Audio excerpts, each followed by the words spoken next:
The most dangerous weapon in social dynamics is not intelligence or wealth.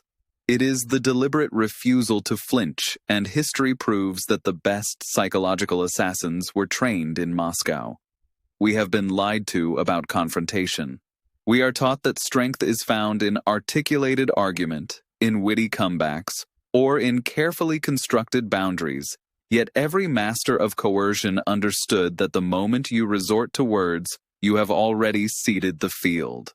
The true battle for dominance is non-verbal, archaic, and rooted in the primal wiring that modern man pretends to have evolved beyond. This is why the contemporary plague of narcissism, this fragile, overinflated ego that demands constant validation, can be instantly short-circuited by a technique so simple and brutal it was perfected by the KGB, the 3-second fixed gaze. My thesis is simple and uncompromising. The narcissist lives inside a glass house built of validation, and the fixed gaze is the stone that shatters it. They are psychic vampires who feed on reflected glory, and their entire operational methodology relies on controlling the observer's behavior. They must prompt either admiration, fear, or outrage, anything that confirms they are the central character. When you look at them, they expect a reciprocal performance, the flustered glance, the quick break of eye contact that signals submission, or the wide-eyed awe that signals worship. The 3-second gaze denies them all of it. It is not an angry stare, which they can easily categorize and dismiss as envy, nor is it a seductive look, which they can absorb as validation. It is the gaze of neutral, unrelenting observation, the cold, clinical assessment of a specimen under a microscope. If the idea of true psychological defense against modern vanity appeals to you, and if you are tired of the shallow motivational noise polluting this platform, then this channel is your required reading. Subscribe now and don't miss the deeper truth hiding in plain sight. Why 3 seconds? It is the precise temporal gap between a polite acknowledgement and a hostile challenge. 1 second is normal, 2 seconds is thoughtful, 3 seconds is an assertion of ownership over the moment and the space. In that 3rd second, the narcissist's internal wiring short circuits. Their carefully managed facade begins to crack because their deepest fear is triggered. The fear of being seen as they truly are, a desperate void. The KGB understood that most people, particularly those relying on social performance, cannot tolerate being the passive object of another person's attention without receiving immediate feedback on how to behave. It forces the narcissist to ask internally the devastating question: what does this person see that I am not showing them? This confusion is lethal to their ego structure. When they meet the 3-second gaze, their usual tools, the charm, the interruption, the subtle sneer, fail to register, because the observer is not participating in their reality game. The technique essentially communicates, I see you, but I do not require you to exist. The resulting silence is not empty. It is filled entirely with the narcissist's own panicked self-reflection, a horror show they spend their lives avoiding. This subtle act of psychological warfare is not about winning an argument. It is about dissolving the foundation upon which their entire personality rests. The reason this 3-second mechanism works so flawlessly is because modern society has effectively outsourced our personalities. We do not possess an endogenous self, a stable core derived from internal conviction. We maintain an entirely exogenous identity, perpetually waiting for external data to confirm we exist correctly. We are trained from childhood to treat other people not as fellow subjects, but as necessary mirrors. And we obsessively polish our reflection until it looks appropriately successful or attractive. The terror of the 3-second gaze is that it refuses to reflect. It is a psychological black hole that absorbs all light and energy directed toward it, giving back nothing. It forces the subject to hold the terrifying image of themselves in their own mind without the comforting, immediate correction from the environment. They are momentarily denied the social oxygen that validates their constructed performance. What the gaze reveals is not a flawed person. but the unbearable administrative complexity of maintaining a perpetual flawless performance. They suffer because they are fundamentally exhausting themselves trying to keep the lie running, and the neutral observer simply points a flashlight at the sweat on their brow, exposing the sheer effort required. This psychological pressure cooker forces the brain into an immediate state of cognitive dissonance. The human mind is hardwired for immediate threat assessment. Is this gaze a mating opportunity, a resource competitor, or a potential threat to physical safety? The 3-second gaze is none of these things, yet it feels more dangerous than all of them combined. It is an unhandled exception in the social operating system. When the mind cannot categorize the observer, it is forced to categorize the observed, meaning the self. And the self, for the performance addict, is the last place they ever want to look for stability. They try to deploy their usual scripts, the practiced smile, the subtle lean-in, the preemptive compliment, but the script fails to load because the environment refuses to acknowledge the command. Their entire reality structure depends on others playing their role in the supporting cast. And when the supporting cast member breaks character, the star of the show falls silent, utterly exposed under the stage lights they never realized were being powered by their own panicked energy. The ensuing silence is the sound of the narcissist's internal defense mechanism failing catastrophically, cycling through scenarios that all end with the same terrifying realization: I am not who I claim to be, and this person knows it.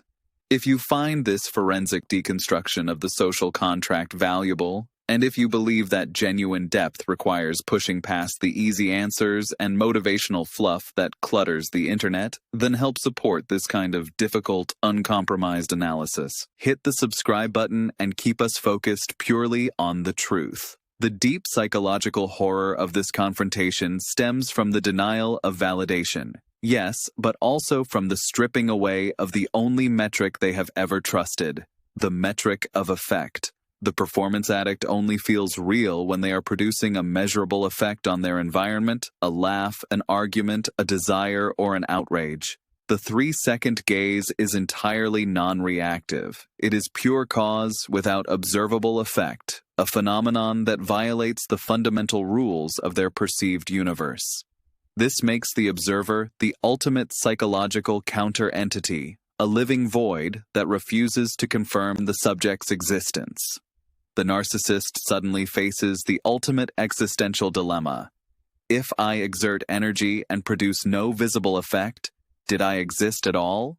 The gaze reveals the profound, disturbing truth that their identity is not a substance but a shadow, defined only by the light it blocks. The observer is not judging the shadow. They are merely looking past it to the desperate, insecure mechanism casting it. This is why they suffer. They are not being insulted or challenged. They are being rendered irrelevant. Irrelevance is the only genuine threat to the constructed ego, far worse than hatred, which at least confirms their significance. They would prefer passionate loathing to this cold, unblinking negation of their necessary role in the world. The target of this technique is not the performance, it is the performer's belief in the necessity of the performance itself. When the belief structure collapses, the only thing left is the raw, unmediated emptiness they have spent a lifetime attempting to fill with external adoration. This is the critical juncture, the moment the performer realizes their entire self was merely a highly optimized, high-frequency signal designed to provoke a response. When the stage lights go dark, they confront the truth that they possess no inherent light of their own. This mechanism is not some rare clinical anomaly reserved for the truly disordered. It is the fundamental operating principle of the modern social self, magnified by the digital economy. We have engineered a culture where existence is defined by algorithmic visibility, where our value is not in our substance, but in our shareability. This creates millions of functionally narcissistic entities operating under the delusion that their reach equals their depth. Their self-worth is literally quantified by the engagement rate of their suffering, their wisdom, or their manufactured outrage.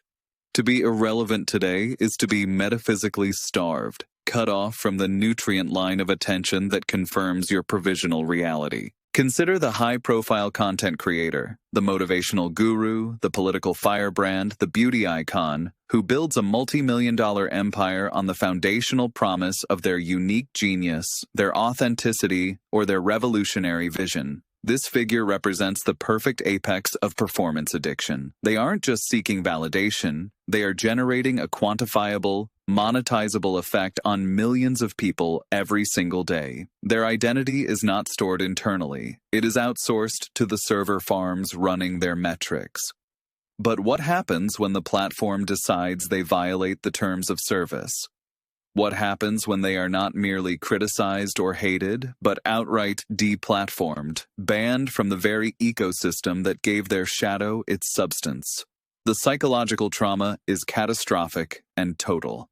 We have seen these empires vanish overnight, not because the individual lost their wealth, that is recoverable, but because they lost their effect. The ability to produce the required outrage or adoration is severed, and suddenly, the stage that confirmed their existence is gone.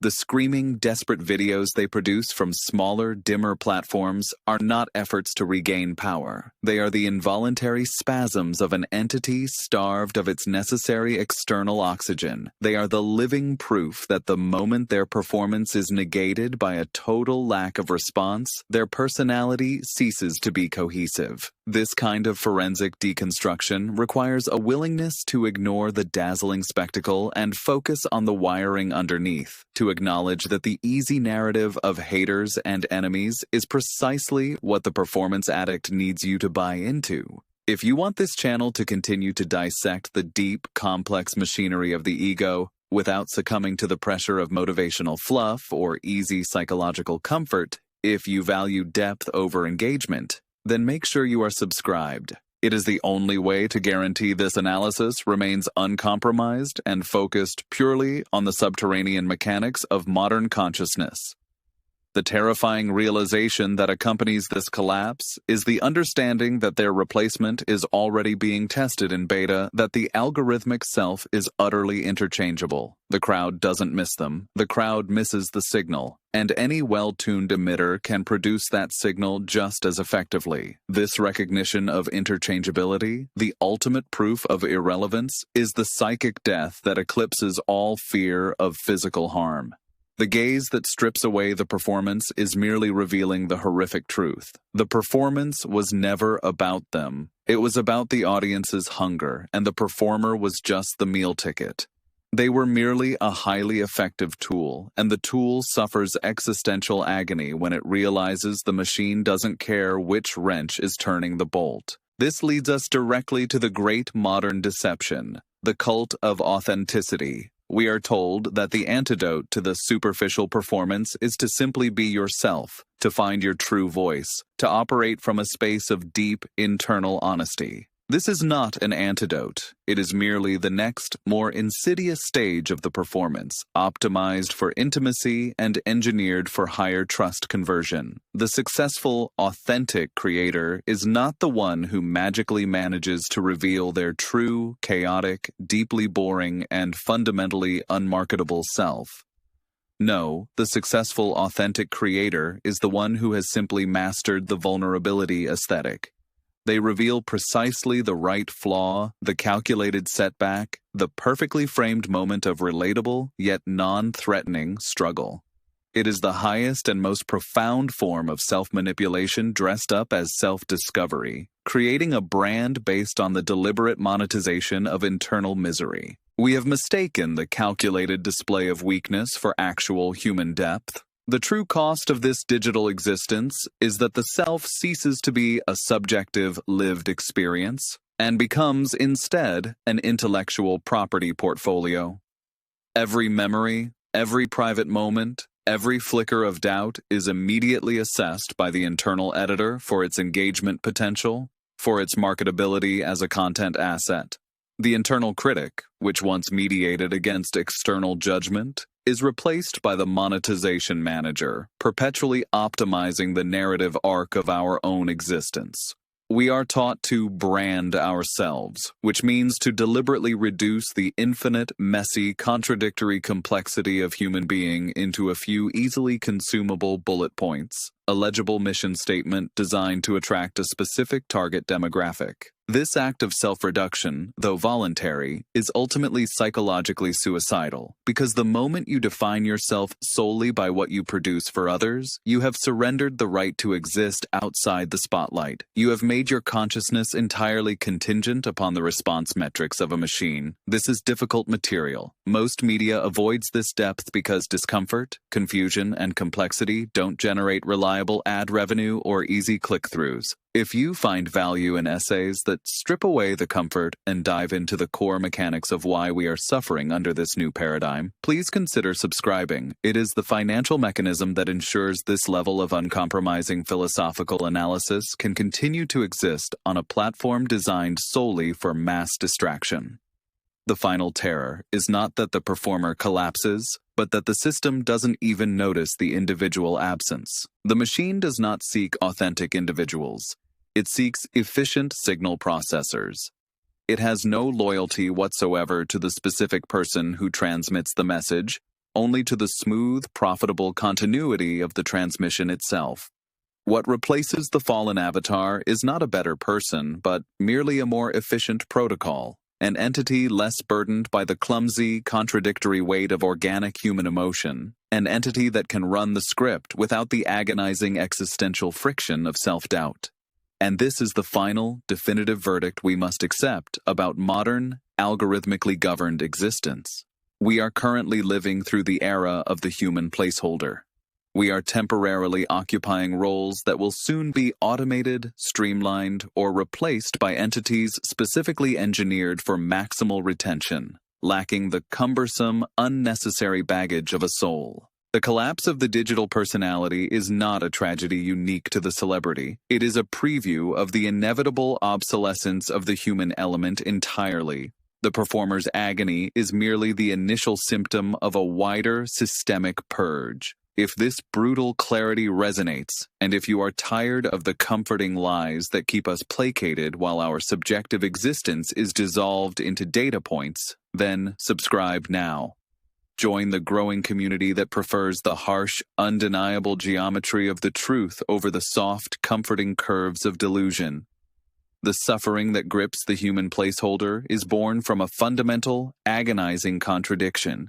The inherent human necessity for complexity colliding with the algorithmic demand for profitable simplicity. We are constantly adjusting the dials of our authentic selves, attempting to calibrate our messy, contradictory internal lives to match the smooth, predictable output required by the feed. This is not mere vanity. This is economic coercion masquerading as self-improvement.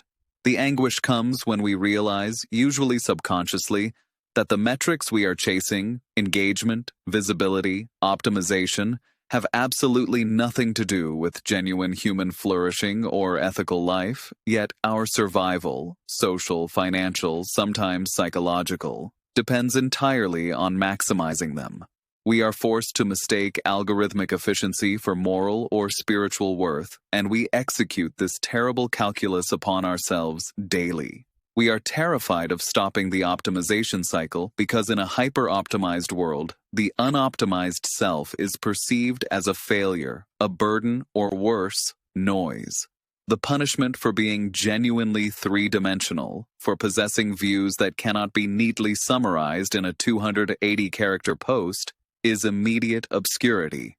The system starves the nuanced soul and rewards the marketable singularity. What we call anxiety and burnout is often just the physiological manifestation of trying to run a vast, deeply complex human operating system using the limited processing power of a pre-approved, streamlined digital avatar. The self is cracking under the sustained pressure of forced simplification. This is why the suffering is so pervasive, extending far beyond the celebrity or the influencer into the quiet corners of every professional life. If your job requires a LinkedIn presence, if your dating life requires a curated profile, if your communication requires maximal emotional clarity delivered in minimal text, then you are a placeholder too. You are being forced to create a shadow self, a distilled, profitable essence that must always be happy, always be productive, and always be generating measurable value. The real self, laden with doubt, confusion, and unproductive intellectual tangents, becomes a liability that must be ruthlessly suppressed and hidden. The misery is the constant, exhausting effort required to keep the messy, valuable actual self from sabotaging the clean, marketable, temporary placeholder. It is the spiritual cost of hiding your own humanity from a system that rewards only its imitation. If you find yourself nodding, recognizing the cost of this perpetual digital performance, and if you are committed to the uncomfortable work of understanding the deep structures of this psychological trap, then this is the moment to act. To keep this analysis uncompromising, to ensure these essays never dilute the truth for the sake of mass approval or simple revenue, we need the support of those who refuse the easy answer. Subscribe right now to ensure this specific, deep analysis, the kind that names the pain rather than medicates it, can continue to be produced.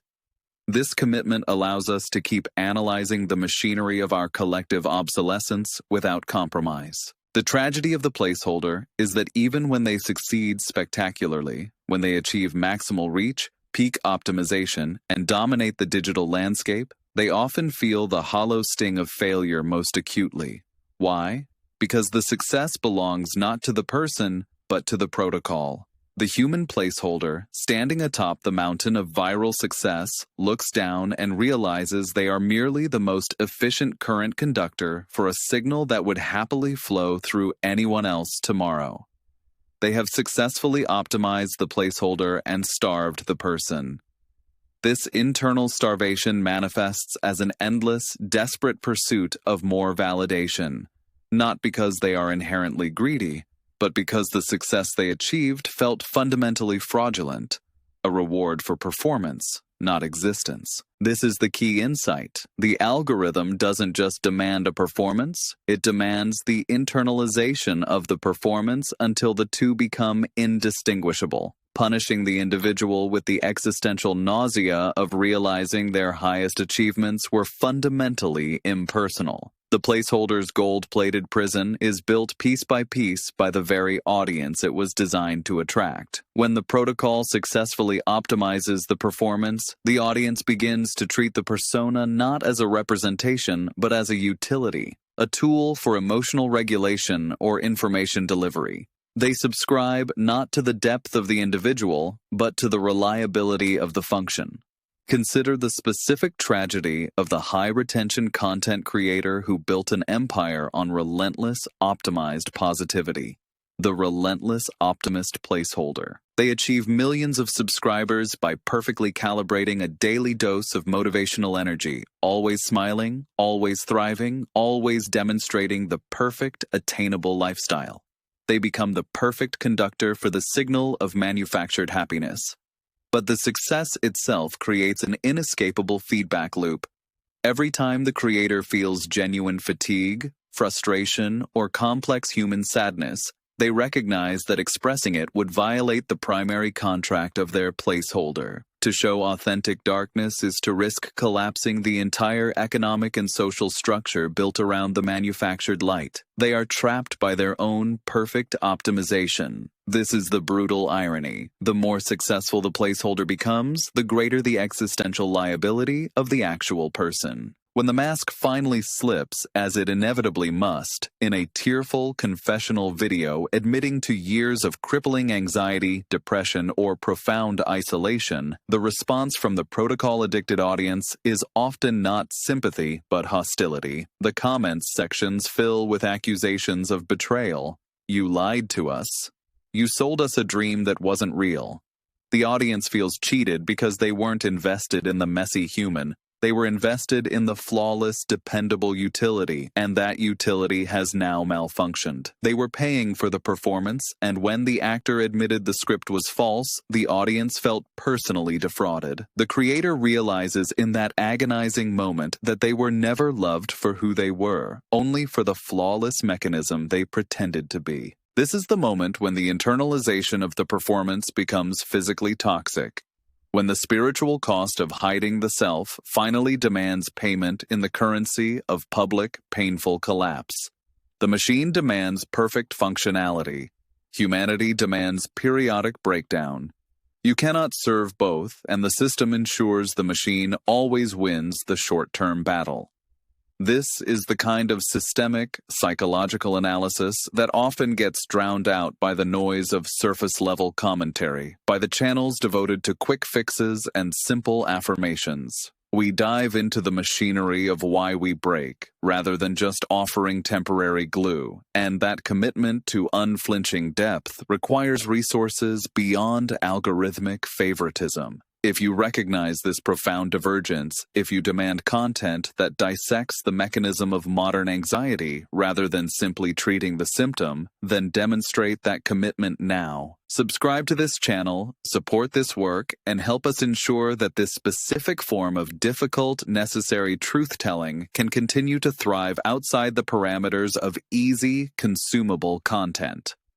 This is not about building a placeholder. This is about funding the demolition of the placebos that distract us from our true condition. The fundamental deception underpinning the entire placeholder economy is the promise that conforming can lead to freedom. We are sold the idea that if we just optimize our resume, our dating profile, or our content schedule perfectly enough, we will transcend the rules. But the opposite is true. Success within the system guarantees deeper entanglement with the system's logic. The optimized placeholder is not a path to liberation. It is the most effective form of voluntary servitude. Every metric of success, every viral hit, every massive contract, every trending topic, is merely a tighter cinch on the leash. The successful placeholder is the person who has internalized the values of the observer so completely that they have forgotten how to have an unobserved thought, an unmonetizable emotion, or an unoptimized moment of pure, inefficient existence. The cost of peak optimization is the absolute surrender of the unquantifiable human element. This leads us to the terrifying realization that the ultimate goal of the digital architecture is not merely to sell us products, but to eliminate the very possibility of radical, self-generated interiority. The system cannot process ambiguity, contradiction, or inefficiency. These are bugs in the code. Therefore, the successful placeholder must excise these qualities from their public and eventually their private self. They learn to self-censor not just their opinions, but their very instincts, anticipating the algorithmic punishment or the audience backlash before the thought is even fully formed. The successful placeholder lives in a state of perpetual preemptive correction, a psychological maneuver that ensures they are always slightly outside of themselves, observing and policing their own authenticity. This hypervigilance is a relentless form of self-sabotage, ensuring that the person remains forever separated from the achievement, condemned to watch their own optimized doppelganger receive applause they know they didn't earn. The only path forward is the radical, messy refusal to participate in the optimization loop, to willingly choose inefficiency as a form of spiritual resistance. The only path forward is the radical, messy refusal to participate in the optimization loop, to willingly choose inefficiency as a form of spiritual resistance. This is the final, brutal verdict. The life you are constantly trying to perfect for the external gaze is, by definition, a life you have already chosen to lose. True liberation is found not in maximizing the output of the self, but in minimizing its legibility to the machine. The authentic self is the unmeasured self. Therefore, the single greatest act of rebellion available in the 21st century is not shouting a political slogan or joining a protest, but the quiet, deliberate internal decision to become a bad investment, to generate thoughts that cannot be repurposed, to spend time in ways that cannot be monetized, and to cultivate a private world so dense with inefficiency and contradiction that the algorithm simply cannot parse it. We must become the intentional, beautiful bug in the code. We must accept that the optimized life, while successful by every societal metric, is a successful failure, a triumph of logistics over existence itself. The system offers us control in exchange for our interiority, promising us a glorious, legible achievement that we will only ever experience as our own shadow. Refuse the terms of the transaction, forfeit the metrics. Allow yourself to be inefficient, unquantifiable, and profoundly, beautifully opaque. The final battle is not against the corporations or the screens. It is fought in the quiet spaces of our own minds, where we decide whether we are a product to be perfected or a soul to be protected. If you see the value in that radical refusal, if you understand that the highest form of success is the courage to remain defiantly unknown by the mechanism that wishes to define you, then join this community. Subscribe now and become part of the deliberate inefficiency, the intentional noise, the people who refuse to be placeholders.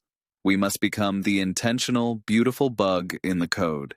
We must accept that the optimized life, while successful by every societal metric, is a successful failure, a triumph of logistics over existence itself. The system offers us control in exchange for our interiority, promising us a glorious, legible achievement that we will only ever experience as our own shadow. Refuse the terms of the transaction, forfeit the metrics. Allow yourself to be inefficient, unquantifiable, and profoundly, beautifully opaque. The final battle is not against the corporations or the screens. It is fought in the quiet spaces of our own minds, where we decide whether we are a product to be perfected or a soul to be protected. If you see the value in that radical refusal, if you understand that the highest form of success is the courage to remain defiantly unknown by the mechanism that wishes to define you, then join this community. Subscribe now and become part of the deliberate inefficiency, the intentional noise, the people who refuse to be placeholders. The only metric that truly matters is the distance you keep between your actual soul and the data profile built in its image. So, here is the final, brutal verdict.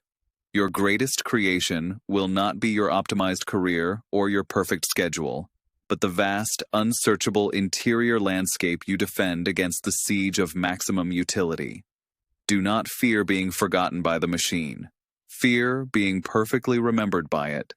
Let the efficiency algorithms declare bankruptcy on your account. Let the metrics flatline. The reward for this radical act is not public success, but the terrifying, beautiful silence of finally owning your own time. The quiet, messy reality of a life lived for itself, not for the spreadsheet, is the only immortality worth pursuing. If that sounds like the truest victory available, if you are ready to trade maximum output for maximum interiority, then hit that subscribe button. Join the community of those who understand that in a world obsessed with forced clarity, obscurity is the highest form of resistance.